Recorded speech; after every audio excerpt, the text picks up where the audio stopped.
Donc, on va écouter d'abord Arnaud Dermy, qui est chef de mission de la coopération régionale. Chef de la mission, pardon, de la coopération régionale, oui, qui est cofondateur de Gallica et qui est docteur en histoire culturelle contemporaine. Je vous ai montré sa belle thèse tout à l'heure. Peut-être, je vais vous laisser tout de suite la parole. Je présenterai ensuite nos deux autres intervenantes. Donc, pour une présentation des programmes de numérisation de la presse ancienne de la BNF, j'imagine. Oui. Pardon. Bonjour à toutes et à tous. Merci à Maud et à Marion et à toute l'équipe de m'accueillir une nouvelle fois dans cette belle salle de l'Académie de Dijon. Je vais vous présenter donc le projet de numérisation qui est appuyé par la BNF de numérisation de la presse locale. Donc par rapport au contexte que Philippe évoquait à l'instant, là nous changeons de focus et nous sommes vraiment là sur un projet parallèle à celui de la collection de référence, un projet parallèle qui concerne exclusivement la presse locale d'actualité et d'information. Alors bien sûr, c'est une action que nous avons relativement tardivement initiée à la BNF, puisque c'est à partir de 2018 et 2019 que les premiers programmes de soutien à la numérisation de la presse en région et sur des collections en région ont été initiés, en tout cas côté BNF. Le ministère de la Culture a été beaucoup plus pionnier en la matière et il est vrai que jusqu'en 2018, nous avions en quelque sorte partagé le terrain de l'appui, notamment budgétaire, à la numérisation de la presse. Le ministère de la Culture, via ses dispositifs, prenait en charge l'essentiel de l'effort sur cette numérisation. La BNF est arrivée plus tardivement. C'est un axe qui, en revanche, depuis 4-5 ans, s'est généralisé à l'ensemble de notre réseau de coopération et qui maintenant constitue le premier titre de la coopération, que ce soit au niveau de la numérisation, même du signalement. C'est vraiment le premier axe de coopération que nous avons avec nos partenaires en région et sur l'ensemble du réseau, puisque vous pouvez constater que sur les pôles associés régionaux, il y a autant de pôles associés régionaux que de régions en France. 11 pôles associés régionaux sont mobilisés sur cette question de la numérisation de la presse locale et une majorité de bibliothèques municipales, notamment classées, et d'archives départementales. Ce qui fait que déjà dans Gallica, en 2024, nous avons 38 institutions qui ont des collections de presse dans Gallica, qui sont donc passées soit par nos marchés spécifiques, soit par de l'intégration de ressources déjà numérisées, totalisant donc un petit peu moins de 700 titres de presse quotidienne ou de presse hebdomadaire régionale, pour un total de 790 000 fascicules et un peu plus de 4 millions de pages. Donc j'insiste bien, il s'agit là d'une opération qui est en parallèle de ce que Philippe évoquait sur la collection de référence, puisque la collection de référence, bien sûr, il y a des recoupements, prend un échantillonnage représentatif de l'histoire de la presse en France. Pour la collection concernant les titres de presse régionale et locale, nous tendons à une forme d'exhaustivité sur un créneau bien sûr que je vais détailler à l'instant. Et par ailleurs, cerise sur le gâteau, depuis 1 an, ce projet de numérisation de la presse locale a été en quelque sorte adoubé par le ministère de la Culture qui a souhaité, via les DRAC en particulier, appuyer ce projet par un financement exceptionnel qui devrait, a priori, si nos budgets se maintiennent, se prolonger d'année en année sur les 4 années à venir. Alors, ce matériau est considérable. En revanche, il constitue quand même un choix, une sélection par rapport aux matériaux beaucoup plus larges qu'on aurait pu envisager par rapport à la presse locale, puisque donc, ce que nous avons souhaité constituer, c'était avant tout un corpus de presse d'information générale, d'actualité et d'annonces légales. Autrement dit, nous assumons le fait que nous excluons de ce projet la presse culturelle, la presse satirique, la presse des spectacles, la presse d'associations ou de structures, qu'elles soient associatives, politiques, religieuses, les anciens combattants, etc. Donc, pour un souci vraiment de progression et de jalonnement de ce projet, nous avons souhaité exclure d'autres pans de cette presse locale, mais pour envisager, pour espérer et pour atteindre le seuil critique qui nous permettrait vraiment de considérer que ce chantier est abouti. Il y a donc un effort pour éviter la dispersion, un effort aussi pour appuyer une lisibilité, notamment par rapport à nos partenaires et par rapport aux décideurs, que ce soit au niveau de la BNF du ministère, comme dans les collectivités locales. Il est important pour nous de pouvoir jalonner ce chantier et de pouvoir estimer, en fonction des dispositifs financiers dont nous pouvons bénéficier, de pouvoir estimer à combien d'années ce chantier pouvait être réalisé. Autant la collection de référence BNF, effectivement, si on tire un peu les écheveaux des fusions, séparations, successions, etc., on arrive à peu près à 3000 titres, Philippe l'estimait tout à l'heure. Le maillage de la presse locale d'information générale d'actualité est autour de 4000 titres. L'important pour nous, c'était de pouvoir avoir une homogénéité d'un département à l'autre, d'une région à l'autre, et même, pour être plus précis, d'un arrondissement à l'autre, puisque ce maillage, c'est au niveau du chef-lieu d'arrondissement que nous souhaitons l'établir.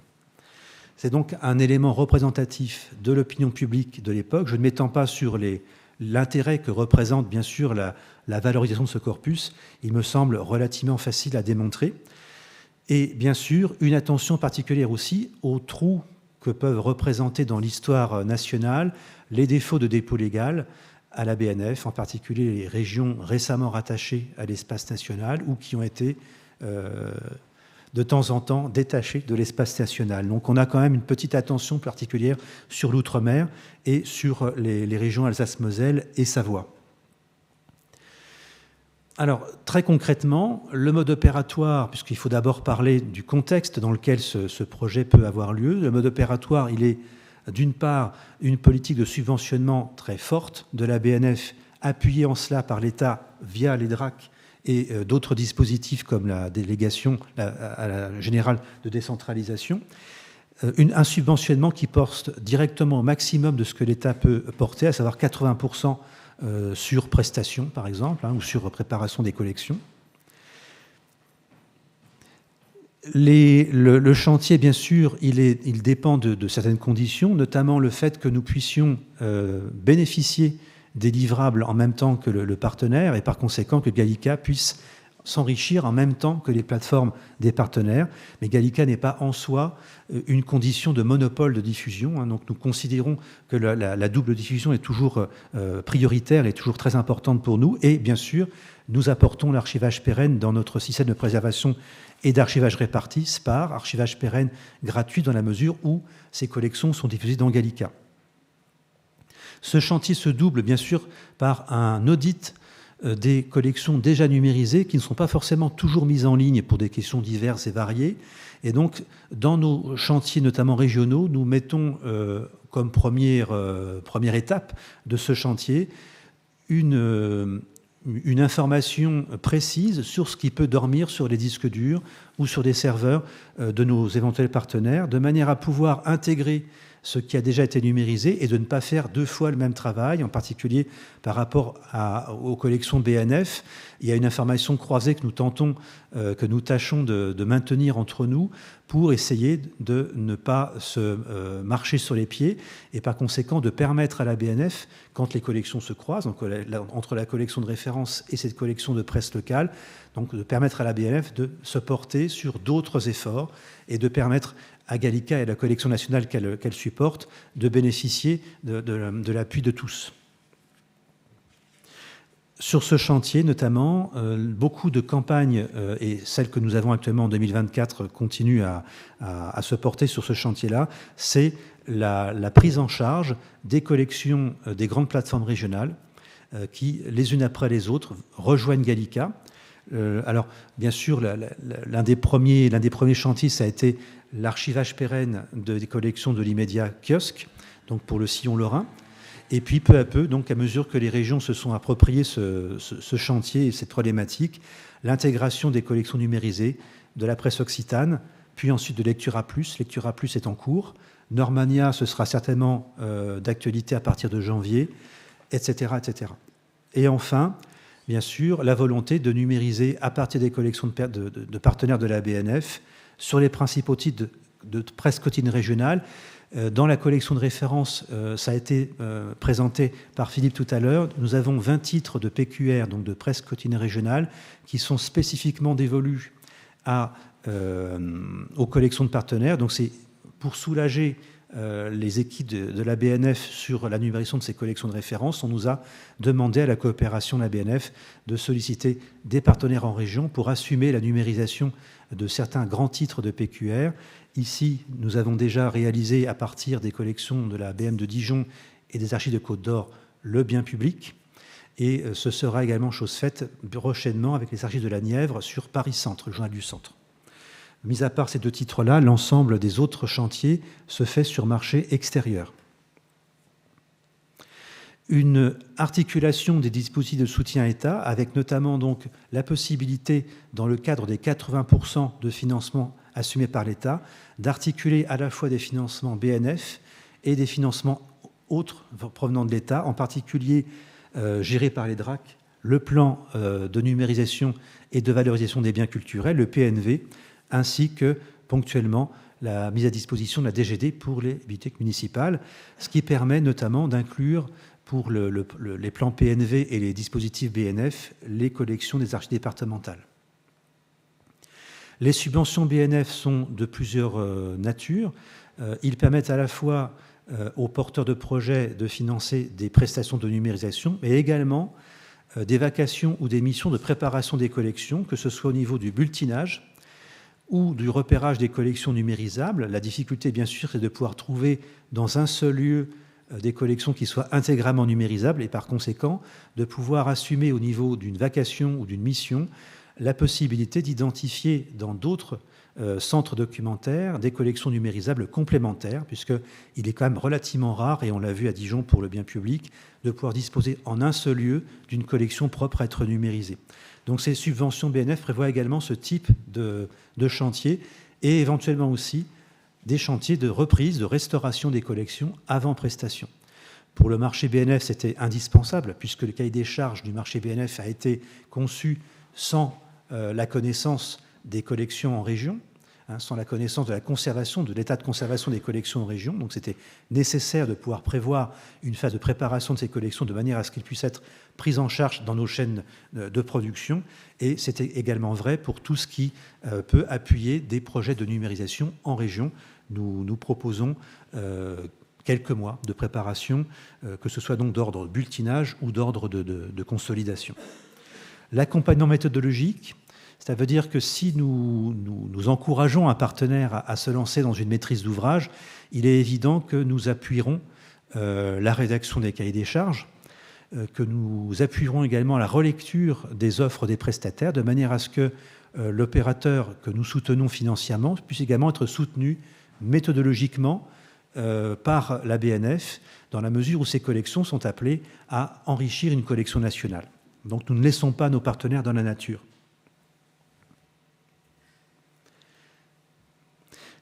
Alors les perspectives sur lesquelles nous avons déjà obtenu des financements par ailleurs côté BNF, c'est bien sûr la possibilité d'exploiter de manière industrielle ces collections en matière de fouilles de données.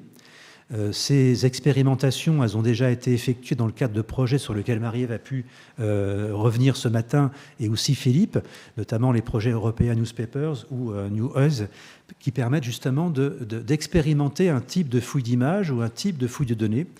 Nous avons eu des financements, notamment du plan d'investissement d'avenir en 2023-2022, pour permettre d'industrialiser ces échantillonnages, cette expérimentation, sur un volume global très important. Bien sûr aussi, nos perspectives à moyen ou à long terme, c'est l'OLRisation des collections, donc pas seulement la conversion en mode texte, mais aussi la possibilité d'exploiter la presse à l'article, et donc par conséquent, tout comme les revues, de pouvoir accéder, non pas par un état des matières ou par un sommaire, mais par d'autres moyens, de pouvoir accéder à des articles ou à des types d'articles dans la presse. Enfin, je l'évoquais rapidement, à partir de 2024, sur ce corpus de presse d'actualité générale en région, un appui supplémentaire du ministère de la Culture, d'un appui de 4,7 millions à la fois sur la collection de référence de la BNF, mais aussi sur ce plan de numérisation de la presse locale. À terme, je reprends l'expression parce que je la trouve très séduisante, et ça c'est une expression qui vient du ministère de la Culture, avec à terme cette possibilité de contribuer à notre souveraineté nationale en matière d'intelligence artificielle, de par la quantité de matériaux que nous souhaitons mobiliser dans ce cadre. Alors, vous allez me dire, effectivement, donc cette exhaustivité de la presse locale, elle est intéressante, elle est stimulante, elle est peut-être trop ambitieuse.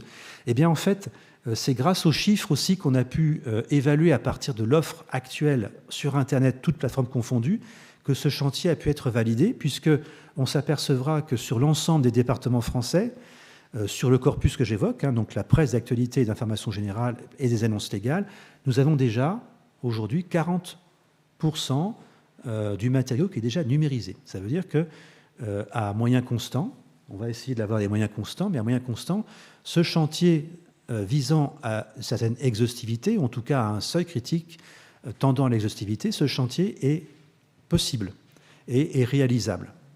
Et vous voyez, le taux de progression depuis 2019, il est conséquent. C'est-à-dire qu'entre 2019 et 2024, nous avons progressé de 10%, sans le renfort du plan de financement que j'évoquais tout à l'heure du ministère de la Culture. Bien sûr, il y a une très grande disparité de région en région, puisqu'il y a un historique. Certaines archives départementales en particulier se sont emparées très tôt de la problématique de la presse numérisée. Et vous voyez, par exemple, sur la région bretonne ou sur le pourtour méditerranéen, une très grosse avancée, mais pas seulement. En Bourgogne-Franche-Comté, nous avons des départements qui sont presque aboutis, on va dire, en matière de mise à disposition de la presse via les outils numériques, en particulier en Franche-Comté, Jura, le Doubs, ça c'est grâce à Besançon, territoire de Belfort, et le département de la Nièvre. Si on fait un focus sur la région Bourgogne-Franche-Comté, on peut compter environ 170 titres concernés par ce corpus de presse d'actualité et d'information générale.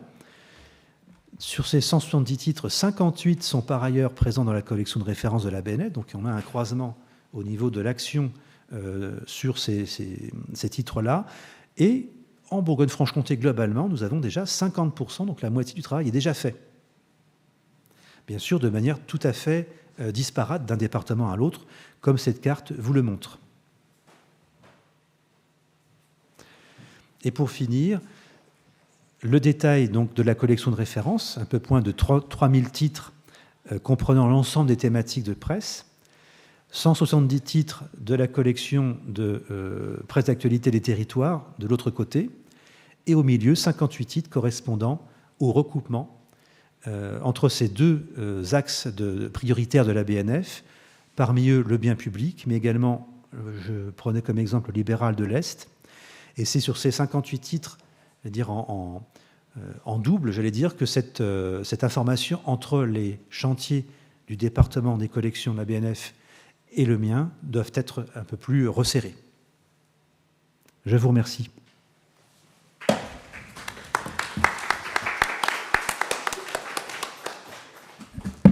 Merci beaucoup, Arnaud, pour ce...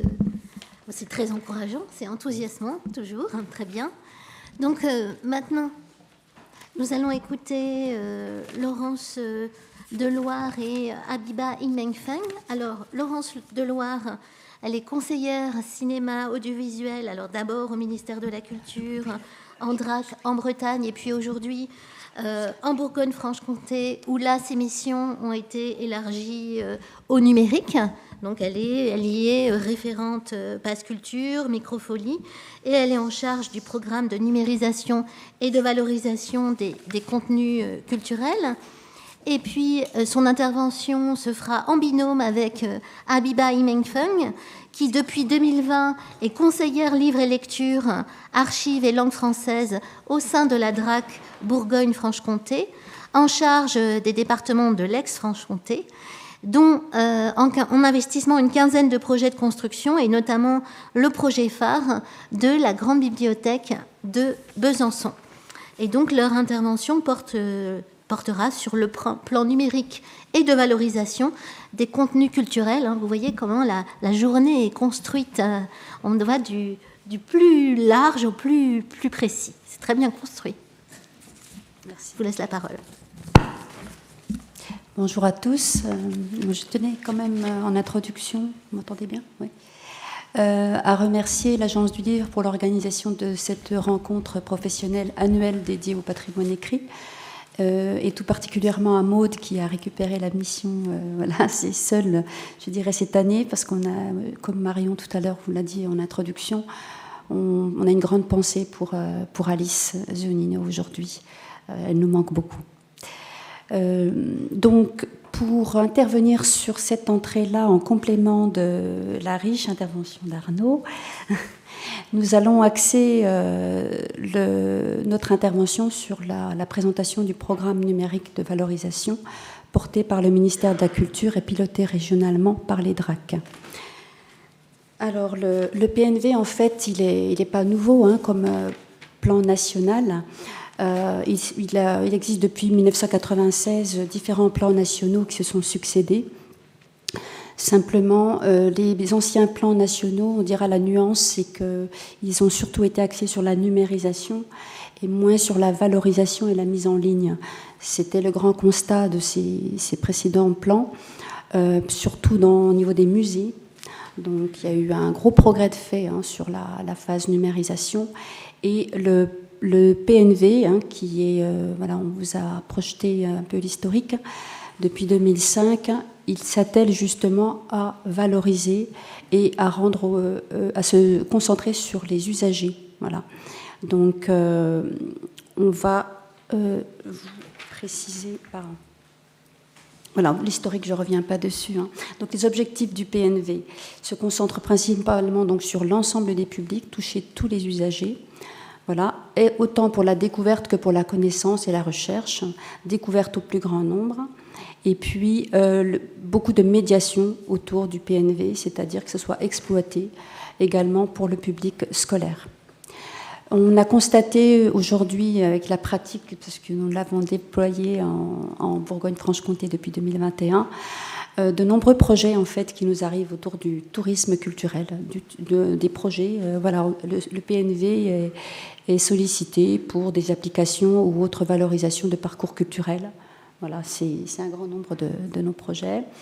Donc, c'est tourné vers les usages principalement et la diffusion et l'accès à tous sur les contenus numériques.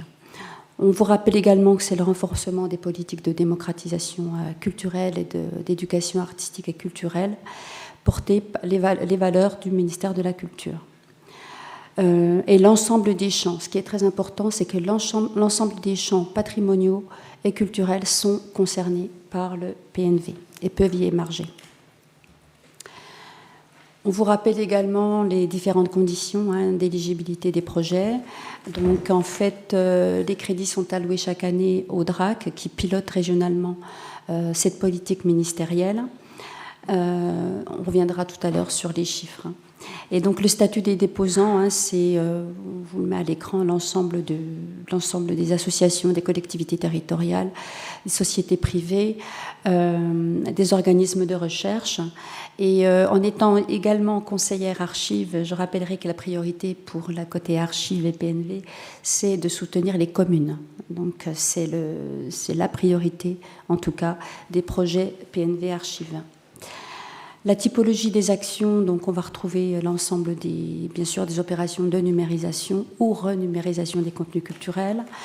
Les actions pour la mise à disposition et la diffusion des contenus culturels. Donc, action, indexation, mais pas que. Ça peut aussi être l'acquisition de matériel, logiciel, opération de clairage des droits. Voilà, c'est-à-dire bien identifier les ayants droit, en fait, à ces supports. Et l'acquisition de matériel, parce qu'on sait bien que le matériel de numérisation est relativement onéreux. Donc ce programme permet réellement de soutenir ces investissements. Voilà. Et puis bien sûr, le type de contenu, ce sera l'ensemble des contenus possibles, numérisables. Donc là, on a pas mal d'exemples en fait en 3 ans d'exercice du PNV, donc les films, les photos, les images. On a aussi des objets. En ce moment, on a eu aussi cette année une horloge comtoise. Enfin bref, voilà, le PNV est très riche en contenu. Les cartes, les livres, les articles de presse. On a aussi des projets de presse, on en reparlera. Voilà. Et l'ensemble des projets, bien sûr, doivent être liés à la vie culturelle de la région.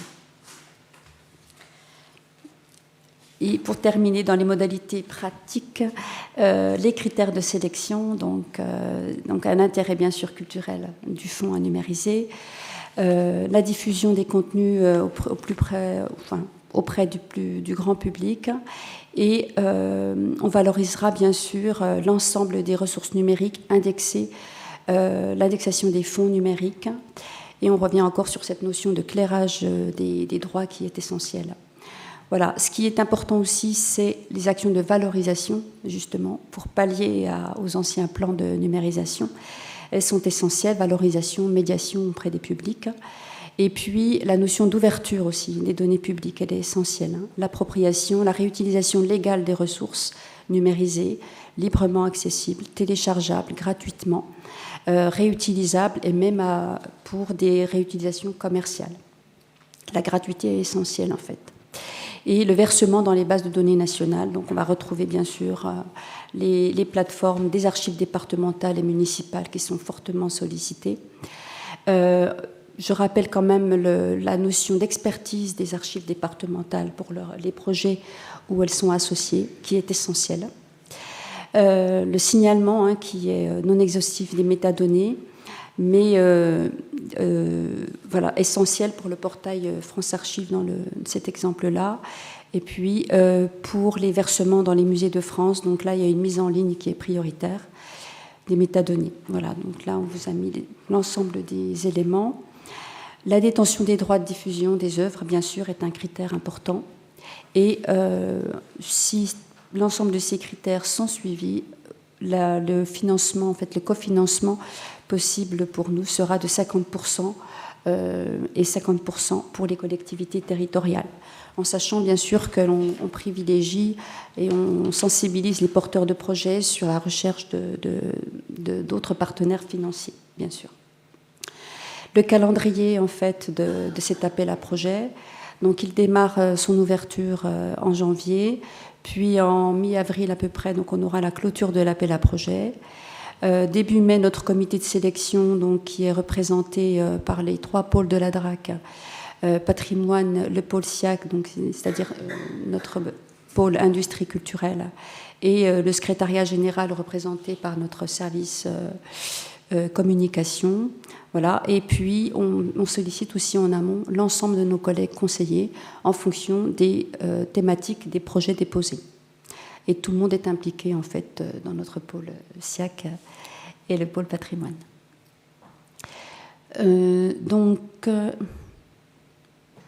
Voilà. Ah oui, pardon. Et on sollicite également les collègues du SIAF lorsque les projets les concernent, bien sûr. Donc, on va au-delà de la DRAC pour l'ensemble des avis avant ces commissions. Ensuite, nous publions les résultats de ces comités à peu près mi-mai.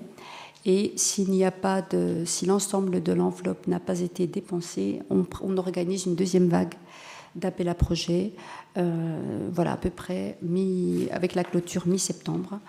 Donc, et la réalisation des projets se fait à peu près sur 1 à 2 années. Je vais laisser la parole. Pardon, je te laisse. Voilà, donc il y a eu une évaluation nationale sur la période 2018-2019 qui a été faite auprès de 9 régions, parce que comme vous l'avez vu, l'entrée dans le PNVET s'est faite petit à petit.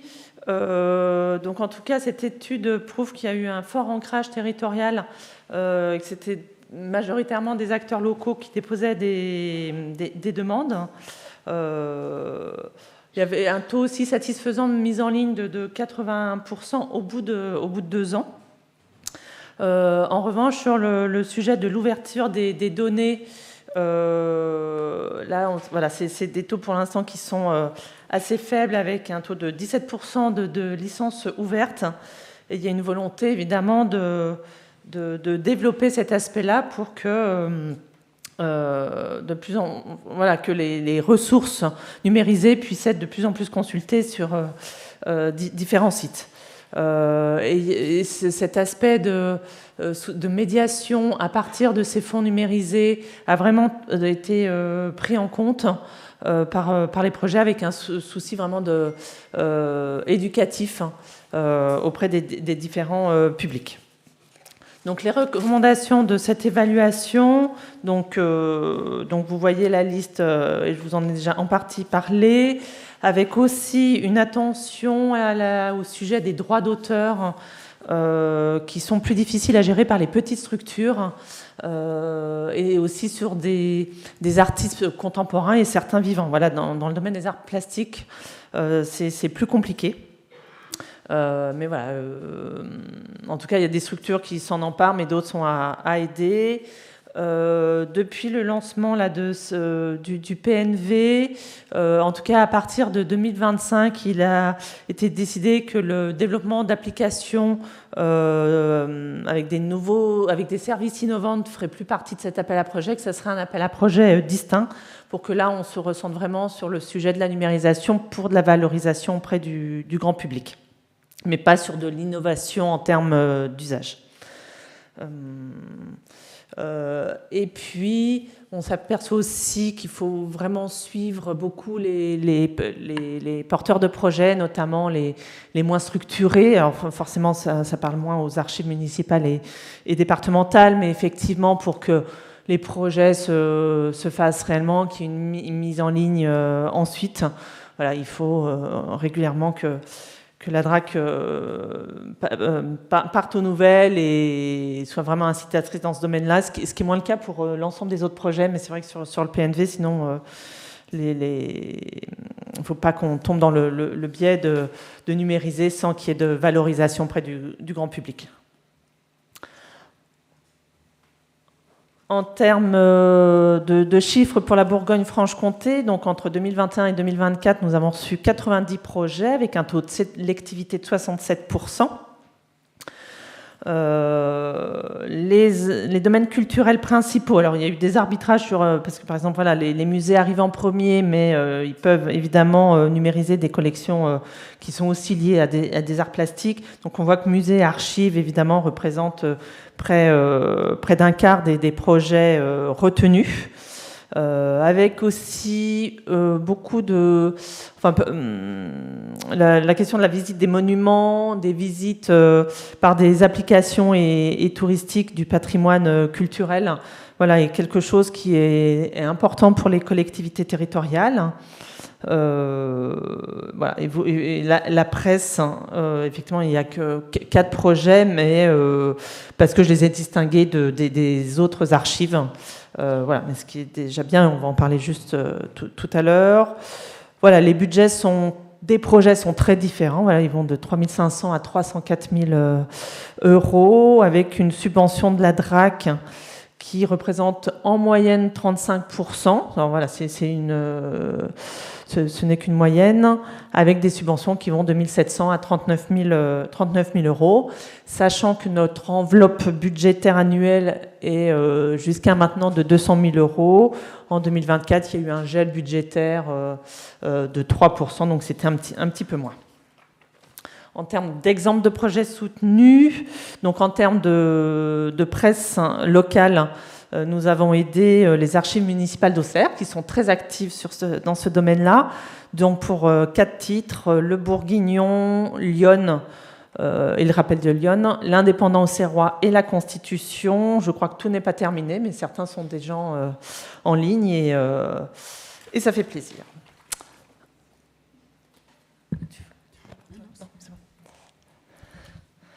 En termes d'autres exemples de projets, là, donc vraiment éloignés de la presse, pour montrer une diversité en fait, de types de projets, la Cinémathèque des Monts Jura a numérisé 9 heures de film d'un animateur de club alpin qui a filmé la vie sportive et culturelle du Jura entre 1933 et 1970.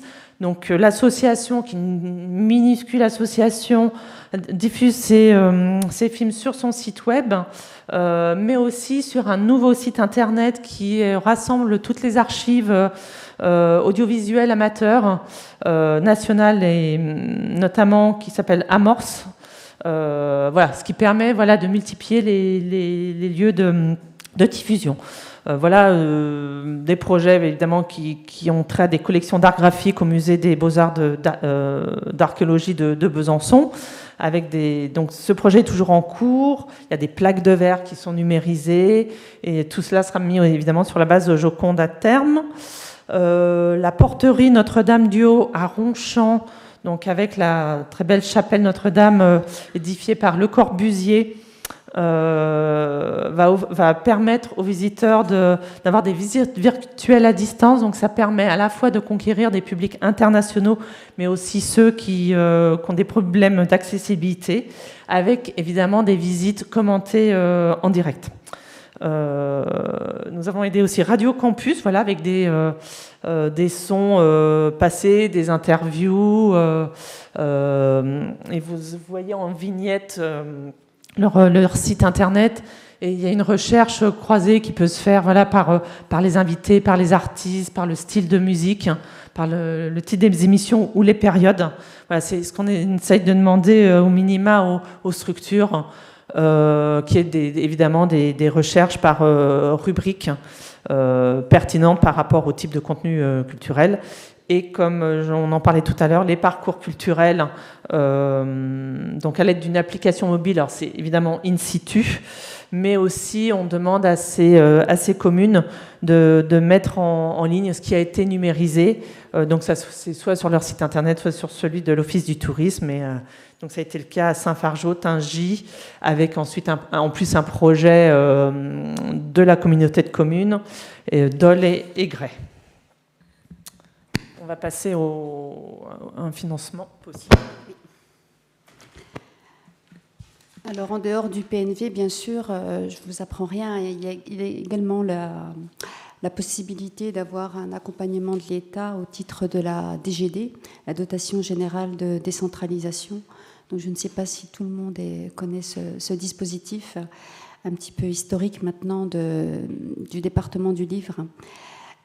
En fait, cette nature de DGD permet d'accompagner des opérations de numérisation ou de valorisation des fonds anciens des bibliothèques.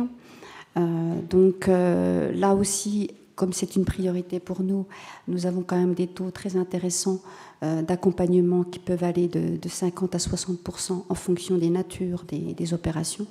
Donc c'est 50% pour de la numérisation, mais dès qu'on est sur de la conservation, de la valorisation des documents, ça peut monter à 60%.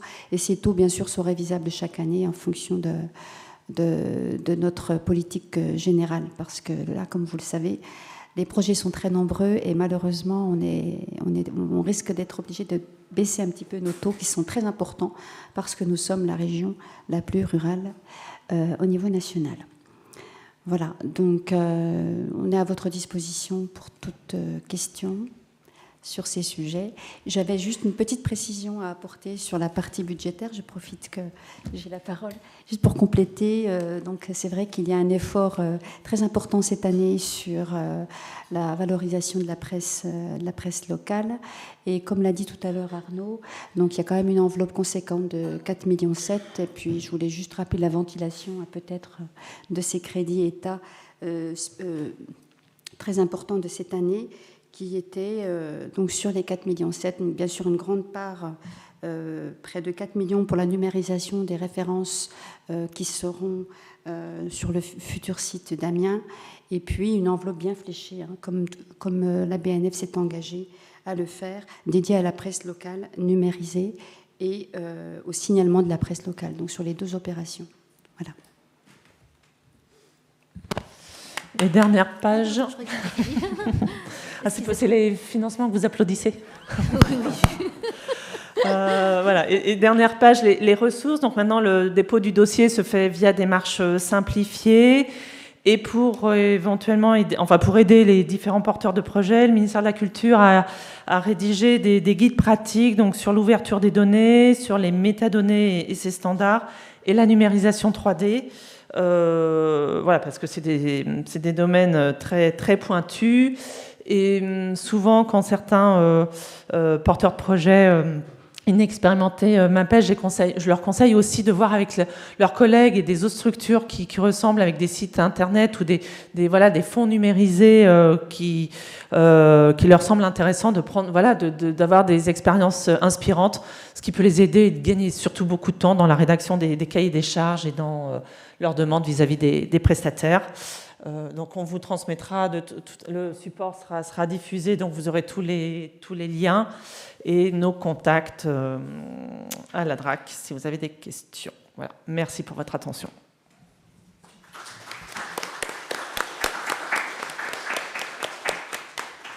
Alors, je vais peut-être demander à Philippe de revenir pour les questions. Donc on va faire les questions groupées pour toute la matinée. Et merci, hein.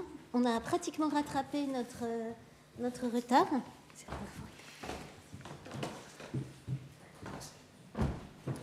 maintenant, on attend les questions. Alors,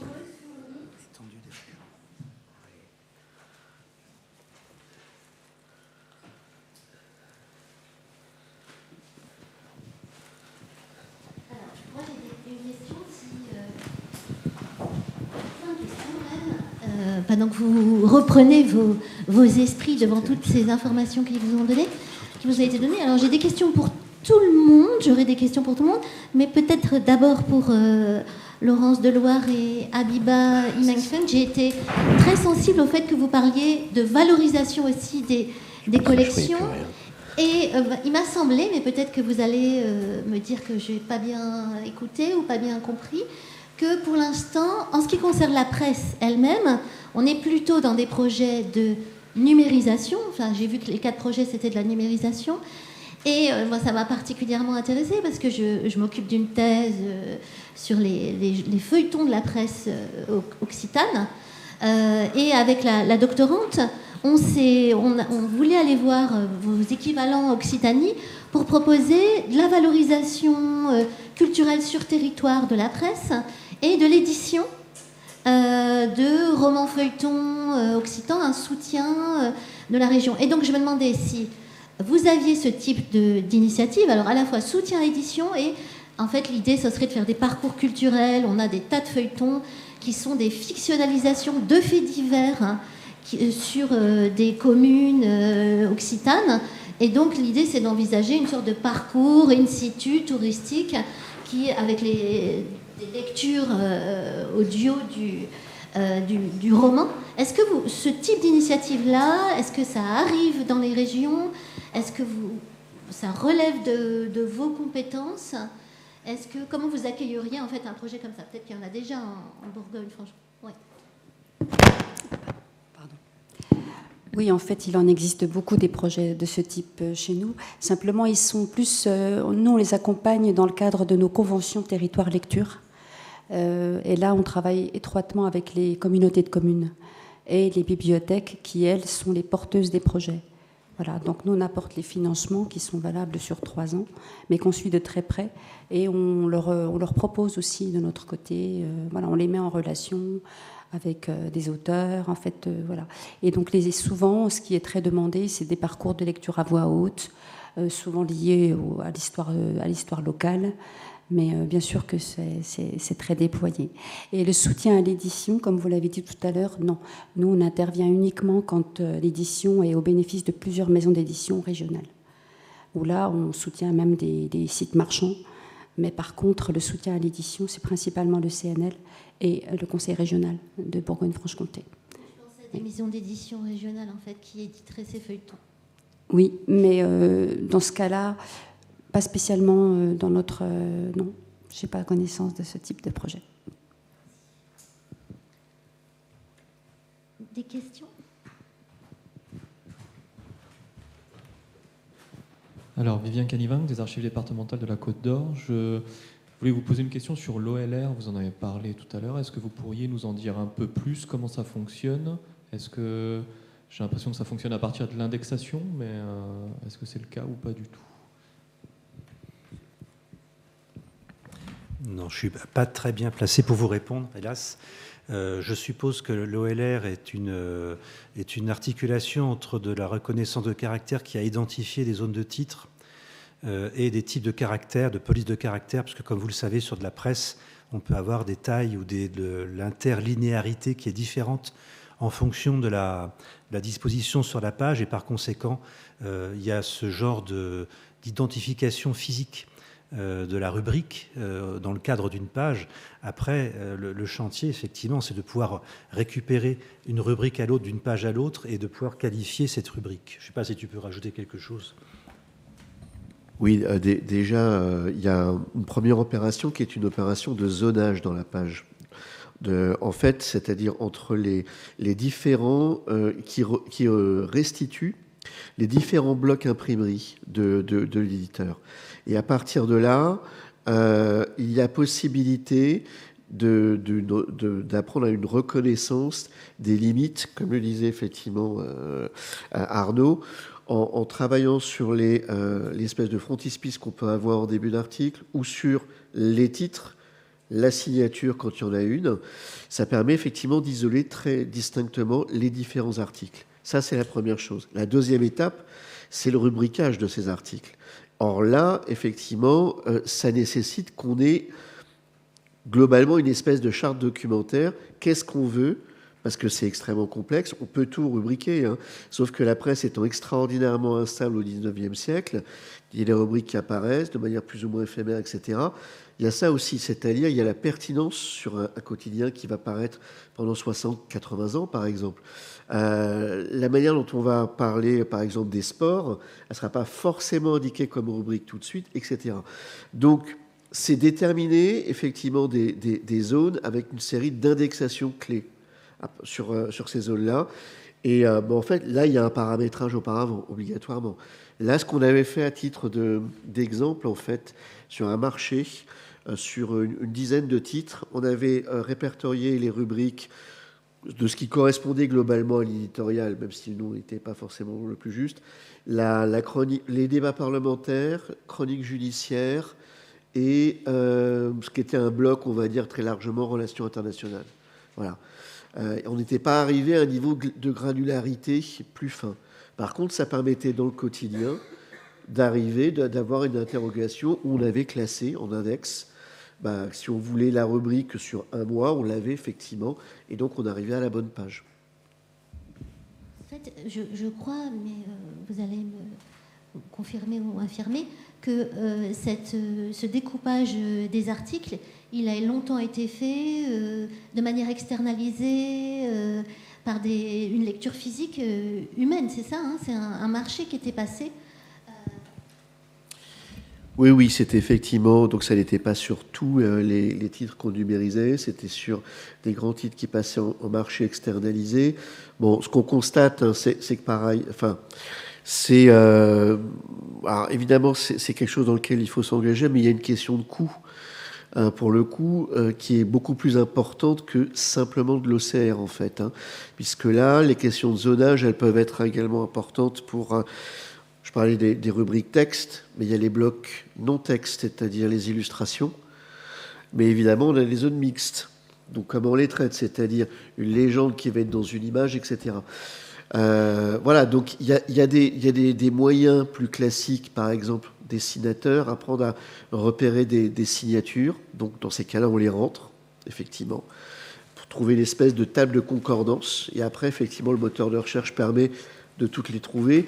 Et on se posait la question sur les signatures d'articles, sauf que là, c'est une véritable galaxie. Voilà. Alors, dans le cadre de NumaPresse, on avait mis en place, je parlais de ce petit génie des humanités numériques qui est Pierre-Carl Langlais, on a mis en place un protocole, un signomètre qu'on trouve sur NumaPresse pour essayer aussi d'identifier de manière automatisée les signatures et les extraire. Et c'est vrai que ce signomètre qu'on a fait tourner sur le 19e siècle, il fait apparaître des signatures que les historiens de la presse ne connaissaient pas, qui étaient plus récurrentes que les signatures de journalistes connus, des monsieur météo qui interviennent très tôt, etc. Et donc, c'est vrai que c'est vraiment un chantier aussi passionnant et très intéressant. Question ? Je crois de toute façon qu'on a atteint notre limite. Mais il faudra que cet après-midi, il y ait plus de questions pour nos intervenants. Merci beaucoup. J'ai passé la limite.